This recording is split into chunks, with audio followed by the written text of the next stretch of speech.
Sebenarnya saya merasa kurang sopan nih bayan di depan syuro, di depan habaib. Jadi lidah saya ini keluh, tidak dapat berkata apa-apa.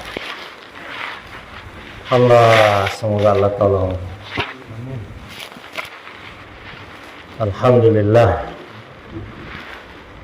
Allah Khalik, Allah Malik, Allah Razik. Allah Maha Pencipta, Maha Memelihara, Maha Memberi rezeki. Allah menciptakan 18.000 makhluk. Ulama katakan 4.000 di daratan, 6.000 di lautan, 8.000 di angkasa. 18.000 jenis makhluk.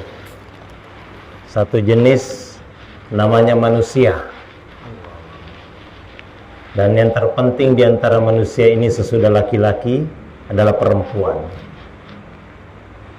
Kita bersyukur Allah Ta'ala ciptakan kaum perempuan. Kalau Allah tidak ciptakan perempuan, bagaimana mau keluar masturo? Walaupun perempuannya ada tapi tidak beriman, tidak bisa juga keluar masturo.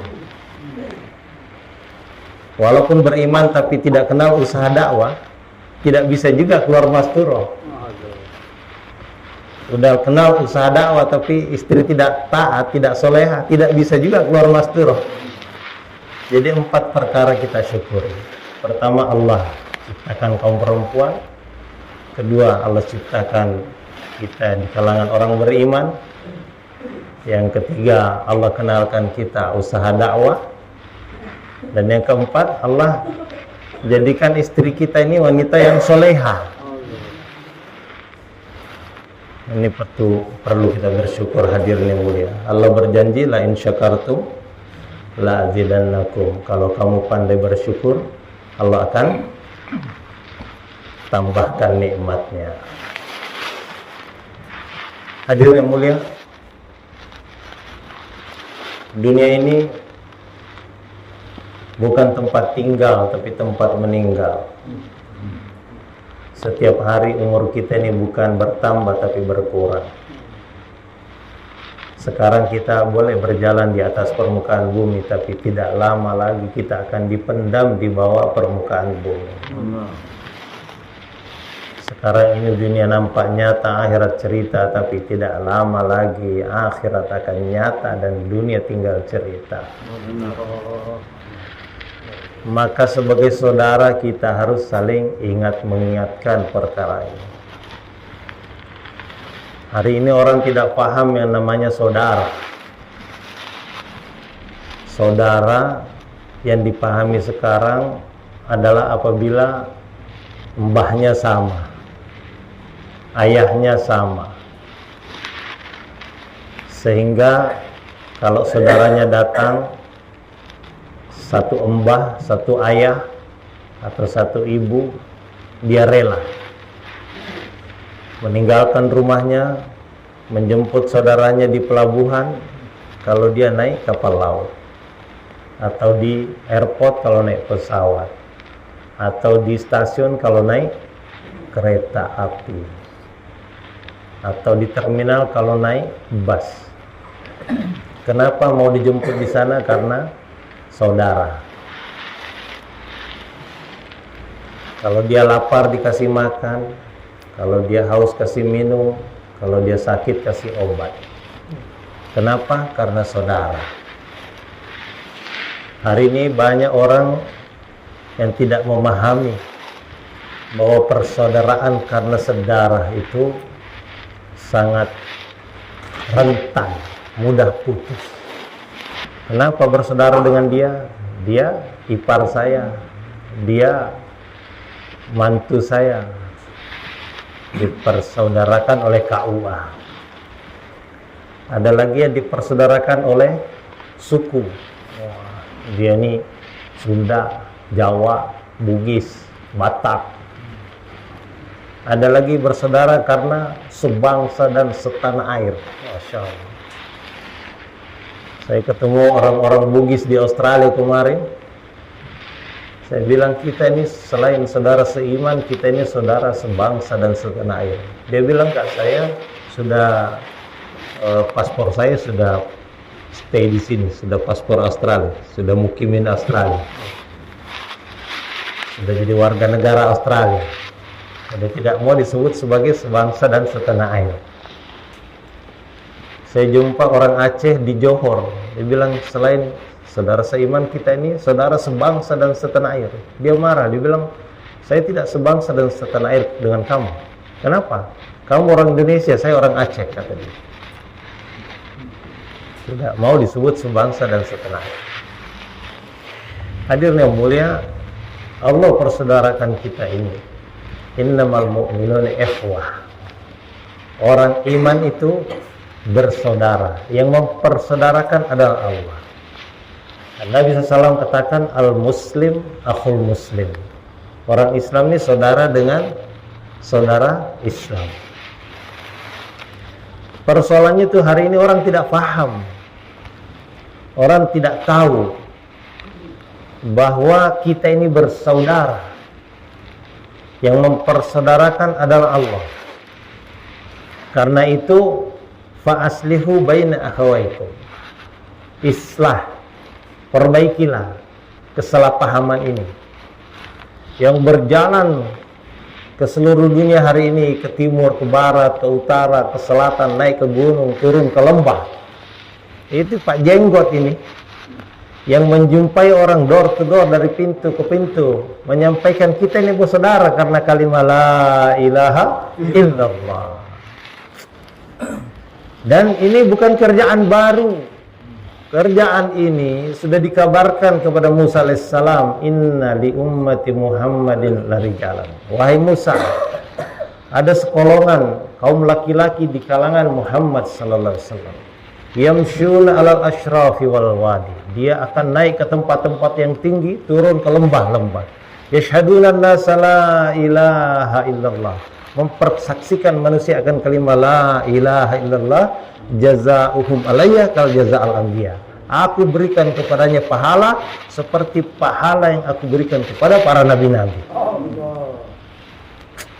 Jadi ini kabar gembira bagi orang yang door to door ini, dari pintu ke pintu, dari kampung ke kampung, dari kota ke kota, dari negara ke negara, dari benua ke benua, membawa kalimat ini.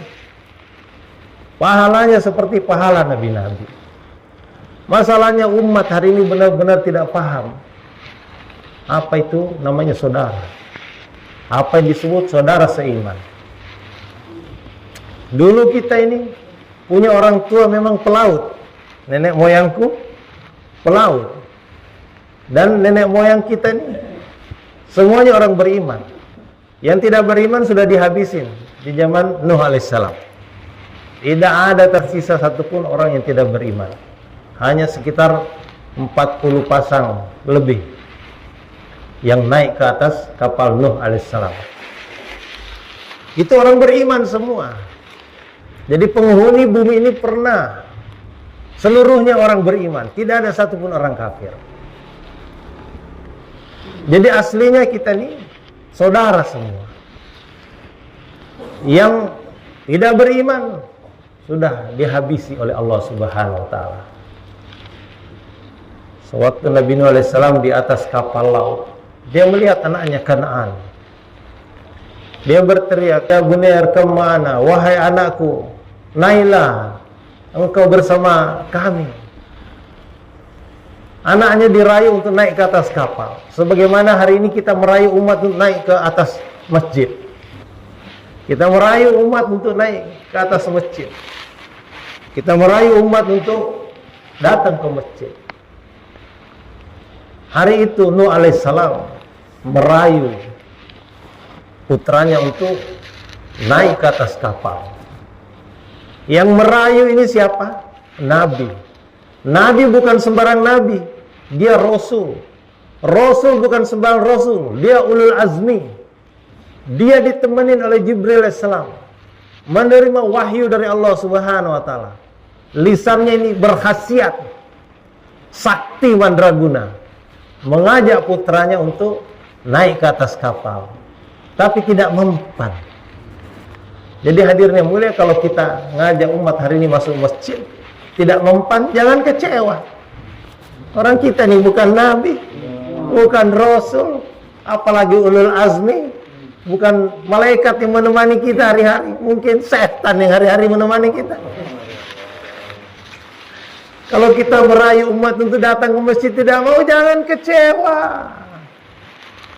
Nabi Nuh yang menerima wahyu itu mengajak, bukan orang lain yang diajak, orang rumahnya yang lahir dari rahim istrinya, saudara-saudara. Diajak naik ke atas kapal, tidak mau. Dia jawab pula, sa'awi ila jabalin, saya akan naik ke atas gunung, ya'simun minan ma, akan selamatkan aku dari air. Kata ayahnya, tidak. La asimal yawm illa man rahimallah. Tidak ada yang selamat hari ini melainkan siapa yang dirahmati oleh Allah Subhanahu wa taala. Naiklah engkau wahai anakku. Dirayu-rayu anaknya. Tapi hadir yang mulia, anaknya tidak mau naik. Akhirnya ditenggelamkan oleh Allah Subhanahu wa taala. Hati siapa yang tidak sedih melihat buah hati sibiran tulang itu tenggelam, mati? Maka Nuh protes kepada Allah. Ya Allah, itu anakku ya Allah. Kenapa engkau matikan ya Allah?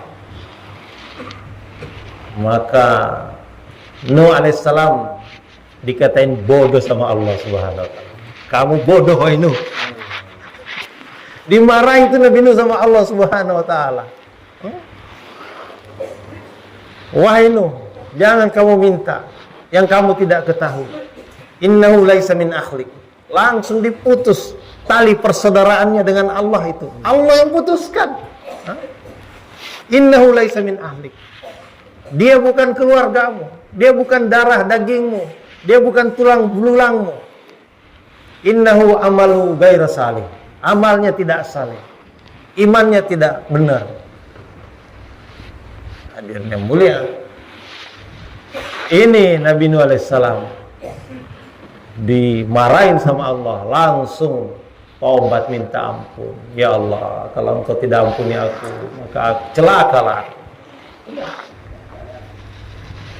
Hadirnya mulia, Nabi Nuh alaihissalam bukan kehilangan putranya, bukan kehilangan saudaranya, tapi Nuh alaihissalam ini kehilangan orang yang tidak ada harganya di sisi Allah Subhanahu wa taala. Kenapa? Karena tidak beriman. Jadi yang beriman itulah yang berharga di sisi Allah Subhanahu wa taala. Yang ada iman itulah yang ada harga di sisi Allah Subhanahu wa taala. Maka alhamdulillah ini bapak-bapak saudara ini membawa istrinya untuk mengusahakan iman di perkara besar, mengusahakan agar kaum wanita ini taat kepada Allah Subhanahu wa taala. Ini perkara besar. Hari ini musuh-musuh Islam ini berusaha mengeluarkan kaum wanita dari tempat kekuatannya, dari istananya. Kaum wanita itu kekuatannya dalam rumah. Makin betah dia dalam rumah, makin kuat kaum wanita itu. Kalau dia keluar rumah, maka dia akan lemah. Sedangkan laki-laki kekuatannya itu di luar rumah. Makin lama dia di luar rumah, makin hormat kaum wanita itu kepada kaum laki-laki. Kalau 2,5 jam dia di luar rumah, insya Allah kaum wanita akan hormat kepada kaum laki-laki. Kalau dia keluar 8 jam satu hari, itu makin hormat kaum wanita. Lebih lama lagi, lebih hormat lagi. Ini bocoran itu kaum wanita. Tapi kalau laki-laki berada di rumah terus, oh bahaya. Laki-laki itu lemah kalau dia berada di rumah. Dia akan dikuasai oleh kaum wanita. Dia akan dipelintir lehernya, akan dipatahkan tulang-tulangnya. Kaum wanita ini hebat kalau dia berada di rumah. Dia akan lemah kalau berada di luar rumah. Tapi hari ini terbukti kaum wanita telah berani keluar rumah. Maka Maulana Yaakob sampaikan di Nizamuddin, karena kaum wanita ini telah berani keluar rumah, maka harus dijaga. Siapa yang menjaganya? Mahramnya. Kaum wanita kalau keluar rumah itu seperti ikan keluar dari air. Bagaimana ikan keluar dari air? Ikan keluar dari air itu tidak langsung mati. Dia loncat ke sana, loncat ke sini, menclok sana, menclok sini, melenggok sana, melenggok sini. Yang namanya kucing, harimau, serigala itu datang mendekat. Kapan dia lalai akan dicaplok. Caranya supaya aman keluar itu ditaruh dalam akuarium. Akuarium kaum wanita ini adalah hijabnya, dibawa oleh mahramnya. Maka waktu keluar tuh kelihatan juga dia sama kucing, sama harimau, sama serigala, tapi tidak berani untuk mengganggu. Kenapa? Ada mahramnya. Begitulah nasihat masyayikh. Kalau wanita ingin keluar rumah, tahun 1940-an itu saya dengar bagaimana kisah jamaah Masturo pertama dikeluarkan. Maulana Ilyas risau terhadap kaum wanita karena waktu itu kaum wanita sudah mulai ikut-ikut menjadi anggota parlemen, menjadi anggota dewan, menjadi anggota-anggota partai, kampanye di atas panggung-panggung politik. Maka Maulana berpikir harus ada cara untuk membuat kaum wanita ini walaupun keluar, tapi keluarnya dengan cara yang benar. Maka diputuskanlah waktu itu kaum wanita juga harus dikeluarkan. Dikeluarkan jalan Allah Subhanahu wa taala. Ditunjuklah oleh beliau Maulana Daud atau Miyaji Daud, orang Mewat, itu menjadi amir. Alhamdulillah 2 kali saya diberi bayan hidayah oleh beliau sebelum wafat. Miyaji Daud diangkat menjadi amir Masturo pertama di dunia tahun 1942. 2 tahun sebelum wafatnya Maulana Ilyas. Sudah sakit-sakitan waktu itu Maulana Ilyas. Jadi Maulana Ilyas perintahkan, Daud, kamu bentuk jamaah Masturo. Maka segera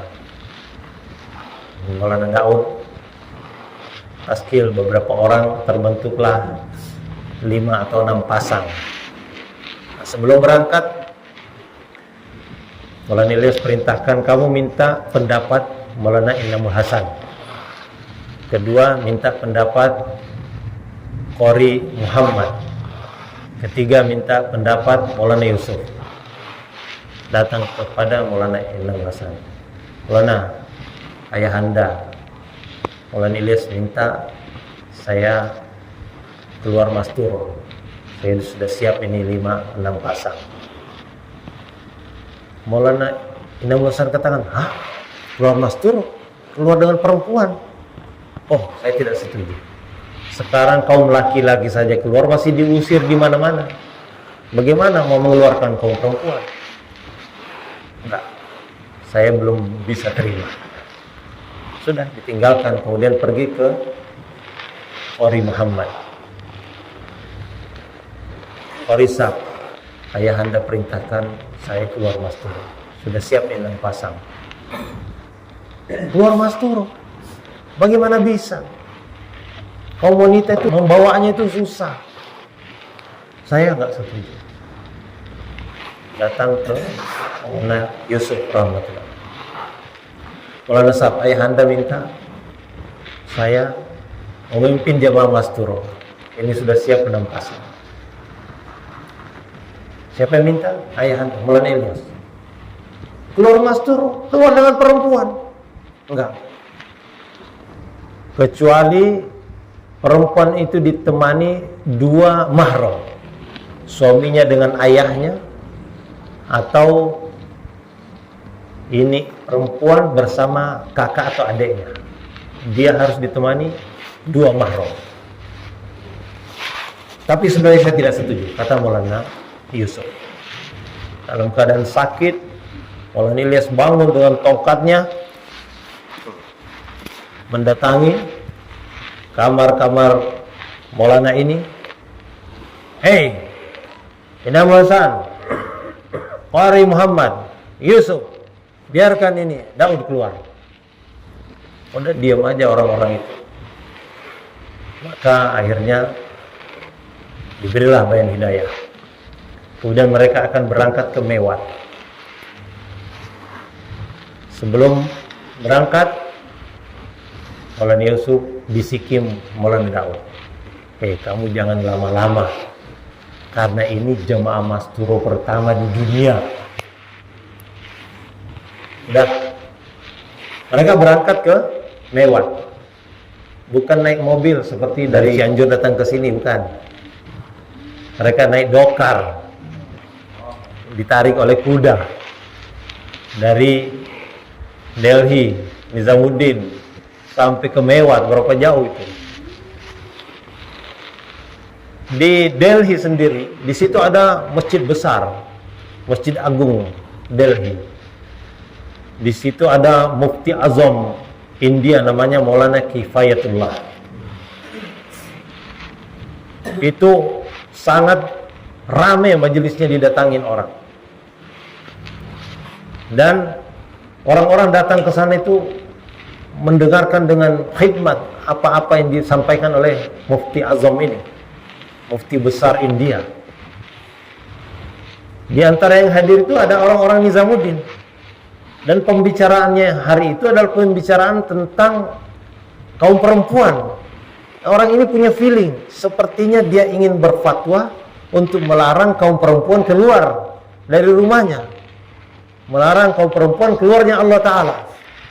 Maka orang Nizamuddin ini segera meninggalkan majelis diam-diam, kemudian melapor ke Maulana Ilyas. Sampai di Nizamuddin dilaporkan, Maulana Ilyas segera tulis surat, Mufti Azam Sahab, jangan buat fatwa tentang kaum wanita tabligh ini sebelum saya jelaskan kepada Tuhan. Surat itu ditulis Maulana Ilyas. Kemudian dibawa oleh orang Nizamuddin ke sana. Di tengah-tengah ceramah itu disampaikan kertasnya. Kemudian beliau berhenti sebentar, membacanya, kemudian dia teruskan. Tapi paham maksudnya. Maulana Ilyas menyusul ke sana dengan tertati-tati, datang menjelaskan kepada Mufti Azam bahwa yang namanya jamaah Masturo ini dibentuk dengan musyawarah, keluarnya itu dengan mahram hakiki dan dengan hijab sempurna. Rumah yang didatangi itu faham kerja dakwah, tidak ada kaum laki-laki di dalam rumah, dan rumahnya dihijab dengan sempurna. Program kaum ibu dalam rumah dimusyawarahkan oleh kaum laki-laki di luar. Tidak sembarang mereka buat amal di dalam. Semua programnya dimusyawarahkan oleh kaum laki-laki. Mendengar penjelasan Maulana Ilyas ini, maka kemudian Mufti Azam kembali melanjutkan. Dan dia katakan, kalau cara keluarnya orang-orang tabligh ini dengan musyawarah, dengan mahram hakiki, dengan hijab sempurna, datangnya kepada rumah yang sudah dimusyawarahkan juga, hijab rumah itu juga sempurna. Apabila orang-orang tabligh ini keluarnya seperti itu, maka saya ingin katakan kepada saudara bahwa bukan saja orang-orang perempuan ini boleh keluar, tapi saya anjurkan agar diharuskan keluarnya Allah Subhanahu wa taala. Ini Mufti Azam Maulana Kifayatullah tahun 1942. Alhamdulillah, berkat keputusan beliau, fatwa beliau, keberkahan Jamaah Masturoni sudah bergerak seluruh dunia. Masya Allah. Saya jumpa ini Haji Ahyar di Mekah kemarin. Itu Masturo. Sudah sampai Masturo kita di pelosok-pelosok bumi. Di Maroko jumpa Masturo, di Australia jumpa Masturo. Di negeri-negeri yang minoritas Muslim pun telah banyak jamaah-jamaah Masturo keluar di sana. Kata Meji Daud dalam bayan hidayahnya kepada kami, kalian kenal gak siapa itu Fatimah binti Khattab? Tidak ada yang berani menjawab, takut kalau jawabannya salah. Tapi beliau jelaskan sendiri. Fatimah binti Khattab itu lahir dari rahim yang sama dengan Umar bin Khattab, meminum air susu yang sama dengan Umar bin Khattab. Tapi kekuatan Fatimah binti Khattab lebih hebat daripada kekuatan Umar bin Khattab. Apa yang dikatakan Fatimah binti Khattab ketika wajahnya digampar oleh abangnya? Dia katakan, wahai Umar, engkau boleh mencabut nyawa dari badan kami, tapi kamu tidak akan sanggup mencabut iman yang sudah tertancap dalam hati kami. Perkataan itu membuat Umar bin Khattab luluh. Hadirnya mulia kata Meji Daud, kalau imannya wanita-wanita Indonesia sama dengan imannya Fatimah binti Khattab, maka takaza iman untuk kaum wanita di seluruh dunia mencukupi hanya dari kaum wanita Indonesia. Takaza iman yang diperlukan wanita Amerika, wanita Eropa, wanita Australia, wanita Afrika, itu mencukupi hanya dari kaum wanita Indonesia. Kaum wanita Indonesia pun berani saudara-saudara. Mereka walaupun tidak punya mahram, berani mereka ke Hong Kong, berani mereka ke Singapura, berani mereka ke Saudi, berani mereka ke Amerika, ke Eropa. Saya dengar ada warung Mbak Yuli di Haiti. Warung Mbak Yuli itu di Haiti, di Amerika Latin. Berani kaum wanita Indonesia. Hadirin mulia, kaum wanitanya aja berani seperti itu, bagaimana lagi kaum laki-lakinya? Insya Allah sukseskan Johor Kodama nanti bulan September 14, 15, 16 insya Allah. Semua niat 4 bulan insya Allah. Nah, Mas Turo ini diberangkatkan sebelum bulan Agustus. Ini segera yang belum Mas Turo, bulan Juli ini tanggal 12 ini terakhir, semuanya niat berangkat insya Allah. Oke, insya Allah. 3 hari rumah pun kes. Masya Allah, luar biasa. Saya nggak enak ngomong depan para habaib dan syura nih.